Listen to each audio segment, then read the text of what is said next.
هلا الكل، شلونكم؟ وياكم حنان مرة ثانية من قناة حنان هيران بيوتي. ان شاء الله الكل بخير صحة وسلامة. طبعا هواي جتي طلبات شلون نسوي لنا ضفيرة الهولندية لنفسك. انا سويت لكم فيديوهات شلون نسويها لشخص اخر، سويتها على اللعابة، سويت لكم الضفيرة الهندية والهولندية والفرنسية كلها موجودة هنا، انا راح اخلي لكم اياها. بس هواية بنات طلبوا مني اسويها لنفسي حتى تتعلمون شلون اسووها لروحكم، فاليوم سويتها، شوفوها. فخلوكم وياي، خلينا نشوف الفيديو شلون راح اسويها. هواية حلوة وراح تعتمدوها بكل مكان. انا شخصيا كلش اسويها هواية، من ما اريد اسوي شعري او شعري مخربط واريد بس اسوي شي سريع وحلو بنفس الوقت، واريد اشيل شعري وما يضوجني. حتى بالفيديوهات يعني من اصور فيديوهات اسويها، فراح تعتمدوها هواية وراح تعجبكم. بس تعلموا الطريقة شلون تسووها لنفسكم. ويلا خلينا نبدي الفيديو. لا تنسون تسووا لي لايك بنهاية الفيديو اذا عجبكم، تشتركون بالقناة وتفعلون زر الجرس حتى يوصلكم كل شيء جديد بالقناة. يلا خلينا نبدي.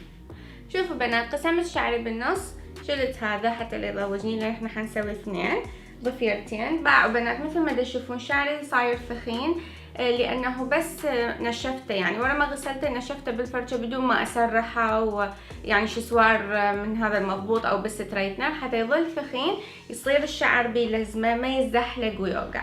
اوكي. الخطوة الثانية اللي راح اسويها، راح اخذ سيرم هيجي قطرة واحدة صغيرة، راح امسح ايدي بيها هيجي واشتغل. ليش؟ حتى اي شعرايه هيجي منفشة طايرة يعني تنام هيك حلو ويصير شكلها حلو مو مخربط. هسه شنو راح نسوي؟ الشعر طبعا راح نرجع لي ورا، بس ايدي ما راح اخذ مشط او اي شيء حتى لا يصير صعب علي.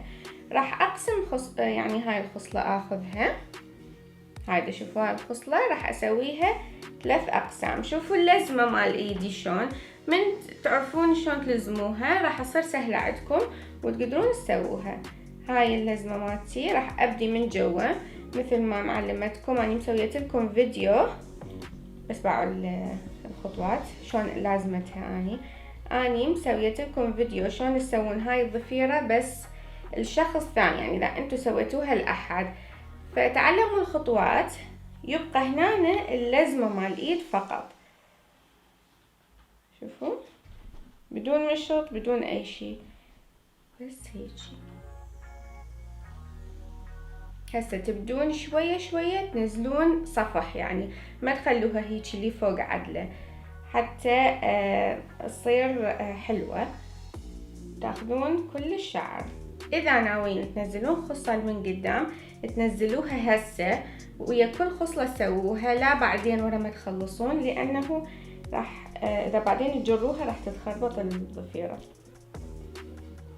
بس اخذ يعني لعلتين خصل وادمجها ويا الشعر بدون مشط، وبايدي من هيك تصير مخربطة بايدي هيك اعدلها.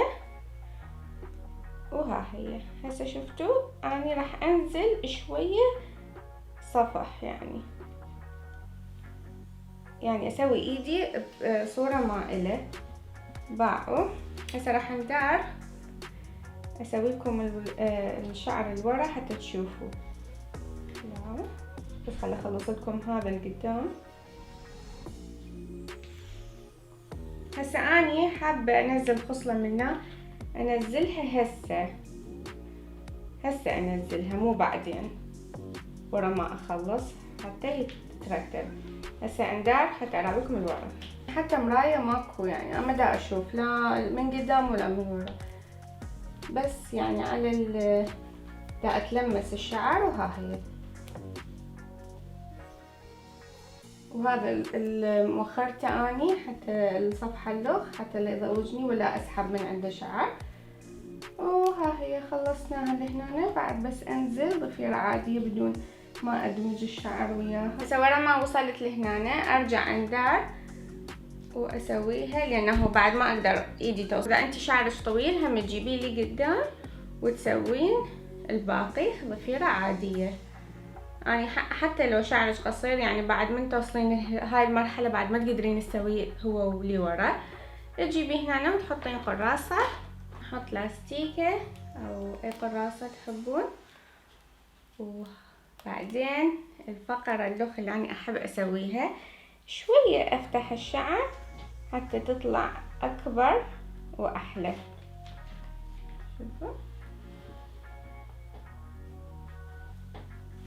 فاعوا شلون حلوة صارت هاي الجهة. هسه اسوي هاي الجهة نفس الطريقة واراويكم النتيجة.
شوفوا بنات، ها هي خلصتهم اثنيناتهم. شوفوا ايش قد حلو صارت.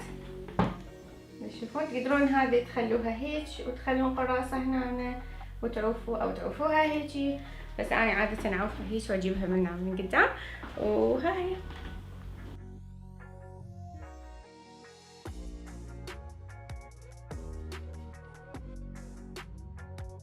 ولهنا خلصنا الفيديو. اتمنى عجبكم، قدرتوا تستفادون من عنده. مثل ما قلت لكم شوفوا هذا الفيديو شلون يسووه لشخص اخر، تعلموا طريقة وبعدين جربوها على نفسكم. شكرا للمتابعة. لا تنسون اذا عجبكم الفيديو سووا لي لايك وتشتركون بالقناة وتفعلون زر الجرس حتى يوصلكم كل شيء جديد بالقناة. واشوفكم بالفيديو الجاي. باي باي.